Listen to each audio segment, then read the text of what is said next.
Kitab Sulamut Taufiq. Faslun fi apa tuh?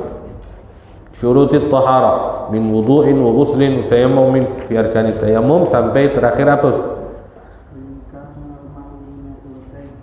Wa in kana al-ma'u dunal qullatain zida an la yulaqihi najsun ghair ma'fuwin anha wala ustu'mila fi raf'il hadath aw izalatin najas wa man lam yajidil ma' aw kana yadurruhul ma' tayammam ba'da dukhulil waqt. Baik. Sampai mana wa in kana ya? Baik, sekarang kalau seandainya dikatakan air itu kurang dari 2 kulah. Airnya dikit. Dikit, kurang dari 2 kulah. Maka ditambahkan di sini ketentuannya apa? Jangan sampai dia kejatuhan najis atau tersentuh najis selagi najis itu bukan najis yang ma'fu. Ada najis yang dima'fu. Apa najis yang dima'fu hadirin? Najis yang dimaafkan. Najis yang dimaafkan adalah najis diantaranya yang ma la yudrikuhu tarful mu'tadil, yang tidak bisa dilihat oleh kasat mata orang normal. Saya mau tanya, kita buang air kecil di dalam kamar mandi kecil, ada ember isi air bersih. Ketika kita buang air kecil tadi, mungkin nggak ada cipratan kecil yang masuk ke ember tadi? Mungkin nggak? Mungkin nggak? Tapi kita nggak lihat. Kenapa? Karena kecilnya ciprat. Nah, ini yang hal kayak begini ini dimaafu. Yang kita nggak lihat itu dimaaf, sehingga apa? Ini hukum bijaksana sama kita, supaya kita nggak was-was. Yang ente nggak lihat nggak usah ruwet. Ya, gue lupa ada air. Gimana nih? Ntar nyiprat. Waduh, ntar gimana? Gue udah cuci kaki lagi. Berarti kaki gue najis. Waduh, gue udah keluar kamar mandi lagi. Berarti ini lantai najis semua. Waduh, gimana? Gue udah pakai sendal gue najis juga. Aduh, sendal gue dipakai anak gue kakinya najis. Waduh, yang stres.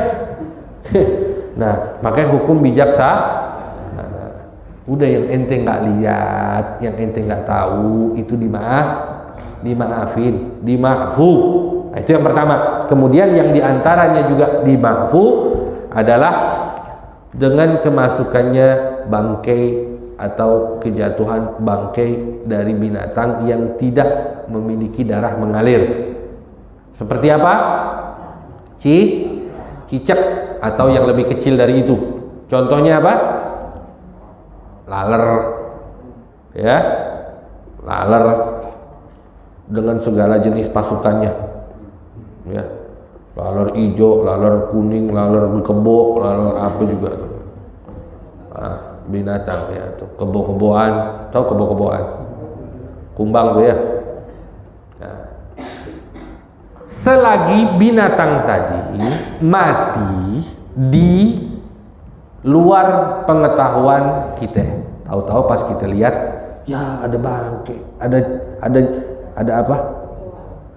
Ada kecoa bangkainya, ada lalat. Gimana nih? Najis dong. Siapa yang masukin? Kagak tahu. Kapan matinya? Wallahu a'lam, kagak dengar ada masjid menyebarin berita wafatnya. Gimana jadi ini air? Udah ambil tuh bangkai, air bisa tetap dipakai. Nggak usah rumit. Jelas? Beda kalau seandainya ente lihat nih dari atas cicak berantem, ya, laki bini. Tahu-tahu bininya bilang, udah gue mau mati aja. Dia loncat ke air, kebak, tenggelam gitu. Kita nonton aja tuh cicak tenggelam, ibaratnya gitu ya, sampai tuh cicak mati. Paham? Itu berarti kita sengajain dan kita biarin adanya itu baru itu jadi nggak boleh dipakai. Ngerti? Ya, kali aja, makanya hati-hati kalau ada cicak berantem laki bini pisahin, kesian. Kemudian apalagi kalau bangkainya itu ada laler nih, mati. Laler mati. Ya. Diambil, dimasukin ke bak. Yang airnya itu belum 2 kul. Nah, itu langsung najis. Paham? Walaupun kagak berubah apa-apa. Kenapa? Karena itu bi fi'il fa'il atau sengaja dilakukan. Jelas ya? Tapi kalau masuknya dia masuk sendiri, kita kagak ngerti, kagak tahu, atau ketiup angin bangkainya masuk ke dalam air, nah ini dima'fu. Selagi tidak merubah sifat air tadi. Ngerti? Baik. Makanya di sini dibilang zida an la yulaqihi najsun ghair ma'fu anha. Maka ditambahkan ketentuan hukumnya adalah jangan sampai dia kerjatuhan atau bertemu dengan najis selain najis yang dima'fu. Artinya apa? Kalau najisnya nggak dima'fu, jadi hukumnya apa? Najis. Ya.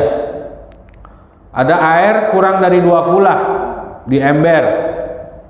Ember gentong tuh tahu, yang drum gede. Kan belum 2 kula tuh, ya. Tahu-tahu masuk kamar mandi, di dalam air itu ada bangkai apa misalnya? Tikus. Tuh, wah. Kita nggak tahu dari mana. Siapa yang naruh? Jatuh sendiri atau gimana? Najis kan? Najis. Ya. Nah, pokoknya yang dima'fu itu sejenis hewan yang nggak punya darah mengalir, seperti cicak atau ukuran kayak belalang kuncup rumahnya. Ya, anak kecil suka gitu ya. Belalang kuncup, cap cip-cup, belalang kuncup. Masih kecil ingat tuh kita tuh mainan tuh ya. Cap cip-cup, belalang kuncup. Apa lagi sambungannya tuh? Iya. Udah lari kejup terpicu pokoknya ada lagi gitu Pak iya, Masya Allah Bapak. Iya, ada lagi apa lagi tuh? Lagu anak-anak yang udah pada itu jadi lagu langka tuh, main-main gitu ya. Wak wak bung tuh, nasinya nasi jagung tuh. Yang ngalamin itu lagu berarti udah tua pada udah ada umur berarti. Masya Allah, udah habis Pak sejarah zaman dulu mah. Baru-baru ini urusan digital apa ya, TV-nya. TV zaman dulu udah kagak laku. Ya, sekarang digital. Nah, analog udah kagak laku. Ya. Mesti pakai digital sekarang Pak. Tahu mau dibawa kemana gitu nih. Jadi kembali lagi. Wa an la yataghayyar wala stu'mila fi raf'il hadath, ataupun tidak juga boleh air yang kurang dari 2 kula itu sudah bekas dipakai untuk menghilangkan atau mengangkat hadas, maka air itu juga jadi mustakmal. Kemarin kan kita udah jelasin ada makna air mustakmal. Apa itu air mustakmal? Adalah mastu'mila fi raf'il hadath atau izalatin, atau air yang sudah pernah digunakan untuk mengangkat hadas atau menghilangkan najis, ya itu berartinya mustakmal. Kalau orang wudu lalu dia niat nawaitu raf'al hadas, lalu dia basuhan wajibnya jatuh ke air yang kurang dari 2 kul, maka saat itu juga jadi kesimpulannya hadirin, kita dalam wudu, baik dalam proses airnya yang kita gunakan juga untuk berwudu, kita diajak untuk menjadikan itu yang paling baik, yang bersih, yang benar, yang rapi, yang cakep. Walhal musta'mal nggak musta'mal, ini urusannya, yang penting kita wudu, ya, paham? Lalu gimana Beb kalau seandainya di bak rumah saya tuh airnya Beb nggak nyampe 2 kula Beb, tuh rumah saya airnya nggak nyampe 2 kumaha eta, gimana itu? Nah, Al-Imam Al-Ghazali kasih kita untuk menjaga air yang kita gunakan dalam kondisi bak itu kurang dari 2 kula, supaya takut nanti suatu saat mungkin kita mandi atau wudu jatuh ke dalam bak itu. Untuk menjaga itu biar gak musta'mal, gimana caranya? Maka dianjurkan untuk niat apa? Ightiraf. Nah, ya, niatul ightiraf. Apa niatul ightiraf? Niat nyedok Jadi kalau kita ngambil mandi nih, jadi caranya gini, ini air. Waktu kita mau ngambil, mau niat nih, ya, niat usoli, nawaitul ghusl akbar, nawaitu raf'al hadatsil pelan-pelan guyurnya. Nah, waktu nyedok lagi, abis niatin nawaitul ightiraf. Saya niatnya. Nah, habis itu nanti kalau ada sesuatu yang kejatuhan tanpa kita sengaja, itu nggak apa, itu jelas, niatin nawaitul ightiraf. Ya. Kalau baknya kecil, kalau baknya gede, mandi dalam bak semua, ya. Ribet.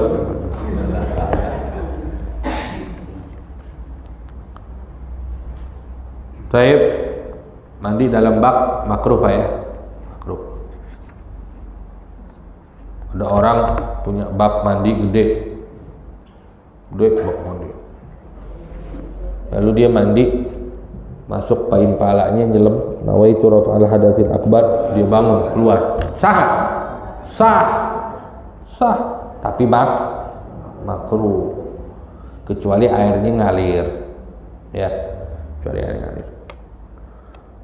Kalau sah mas sah. Kemudian mana tadi?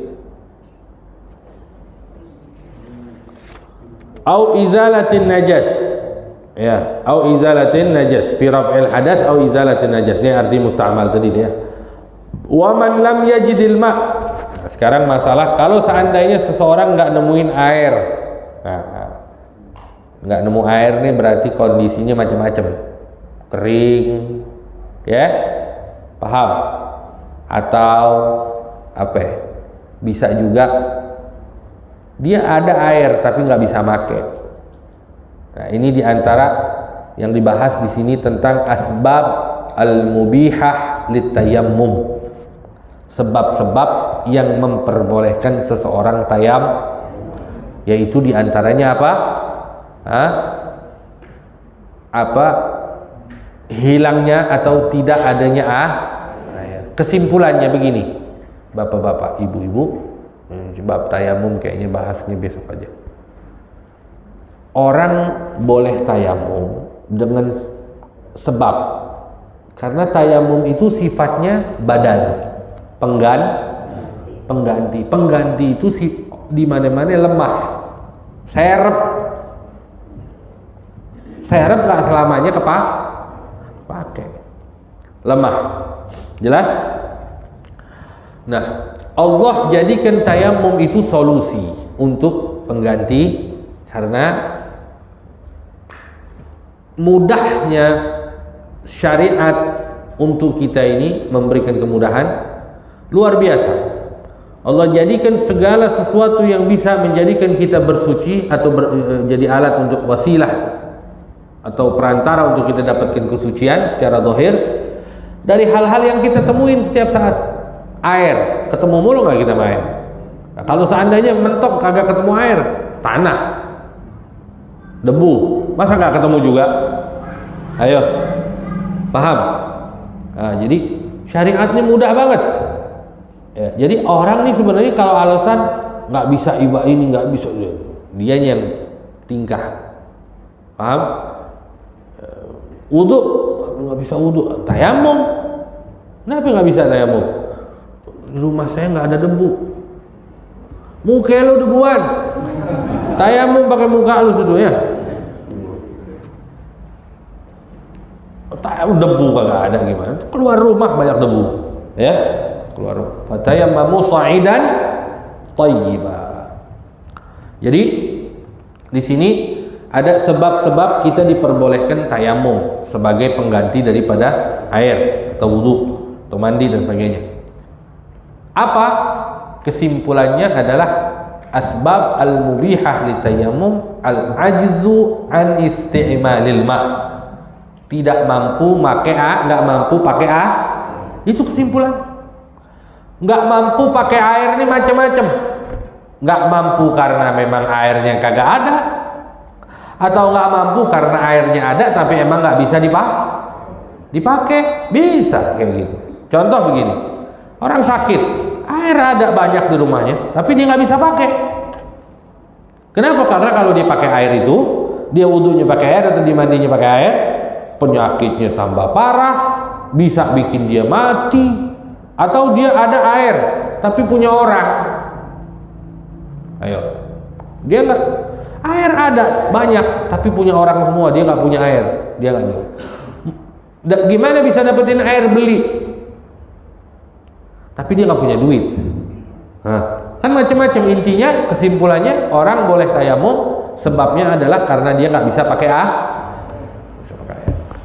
Nah, dari sini ditafsil oleh banyak ulama, termasuk diantaranya dalam kitab-kitab fikih seperti kitab Safinah, kitab-kitab yang lain ya. Di antara asbab al-mubihah di tayammum. Begitu juga ada yang dibuat syair ya, ya sa'ili apa syair itu? Faqdun wa khawfun hajatun idlaluhu maradun yashukku jabiratun wajirahu. Ya, faqdun wa khawfun, nggak ada air, takut pakai air, takut ya. Hajah, butuh dengan air. Kalau dalam kitab Safinah itu kan wal hajah li atshi hayawanin muhtaram ya. Faqdun wa khawfun hajatun idlaluhu maradun, ya ada 7 disebut di situ. Walhasil insyaallah kita bahas yang akan datang. Mudah-mudahan Allah panjangkan umur, sehatkan badan ya. Karena di sini insyaallah nanti juga berkaitan tayamum juga ada masalah terkait seperti masalah jabirah, perban. Ada orang pakai perban atau apa yang sekiranya dia nggak bisa wudu dengan baik. فاتح القبول والإقبال وصلاح الأحوال ظاهرا وباطنا في الذنوب في العيوب في القلوب يا سيد المحبوب محمد صلى الله عليه وسلم. سر الفاتحة.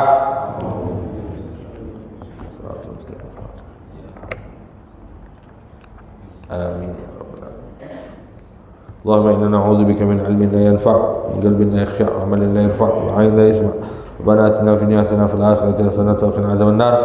صلى الله على سيدنا محمد النبي الأمي وعلى آله وصحبه وسلم. الحمد لله رب العالمين.